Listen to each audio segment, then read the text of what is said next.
অনেকে আমাকে আস্ক করেছেন, আপু হেয়ারটা কীভাবে স্ট্রেইট রাখবো, ন্যাচারালি স্মুথ রাখবো, হেলদি রাখবো, সফট সিল্কি রাখবো ন্যাচারাল ওয়েতে। তো এই জন্য আমি এই ন্যাচারাল মাস্কটা আপনাদের জন্য নিয়ে এসেছি।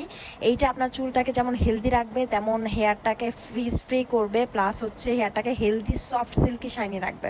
তো চলুন দেখে নিই। তো আমি এখানে ন্যাচারাল অ্যালোভেরা নিয়েছি। আপনারা অনেকে আমাকে বলে অ্যালোভেরা জেল নিলে হবে নাকি, না ওটা হবে না, আপনাকে ন্যাচারালটা নিতে হবে।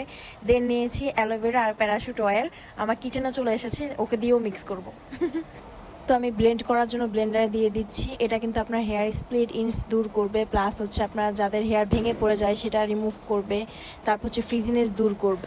যাদের হেয়ার ড্রাই তারা হচ্ছে অলিভ অয়েলটা একদমই স্কিপ করবে না, এটা খুবই ভালো কাজ করবে আপনার হেয়ারটাকে একদম সফট করে রাখতে, প্লাস হচ্ছে হেলদি রাখতে, শাইনি রাখতে, ফ্রিজ ফ্রি রাখতে। তারপর অ্যাজ ইউজুয়াল আমি এখানে নারকেল তেলটা নিয়ে নিচ্ছি। আপনারা এখানে ক্যাস্টর অয়েল, রোজমেরি অয়েল, আপনাদের প্রেফারেন্সে সরিষার অয়েল যেটা ভালো লাগে আপনারা ইউজ করতে পারেন। সবগুলো অয়েলই খুব ভালো কাজ করবে। তো এখানে আমি কোয়ান্টিটিটা দেখিয়ে দিচ্ছি। আমি অলিভ অয়েলটা বেশি নিয়েছি। আপনারা জানেন অয়েলটা সবসময় একটু বেশি নেই প্যাকে, কজ আমার হেয়ারটা একটু ড্রাই, তো অয়েলটা আর কি চুলটাকে নারিশ রাখতে অনেক হেল্প করে। তো আমি এখানে ওই যে ব্লেন্ডারে আমি অ্যালোভেরাটা দিয়েছিলাম, ব্লেন্ড করার পর আমি অয়েলটাও একসাথে মিক্স করে দিচ্ছি যাতে ভালো করে ব্লেন্ড হয়ে যায়। It's blending time.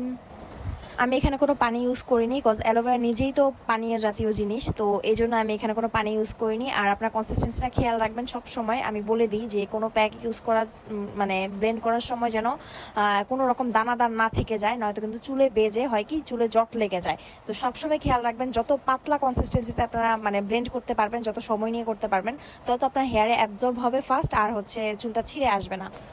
তো এই তো আমি পুরো একদম স্ক্যাল্প থেকে ফুল হেয়ার লেন্থে ভালোভাবে অ্যাপ্লাই করে নিয়েছি। আপনারা ইউজ করে জানাবেন কেমন লেগেছে, আর কোনো কোয়েরিজ থাকলে কমেন্ট করে জানাবেন।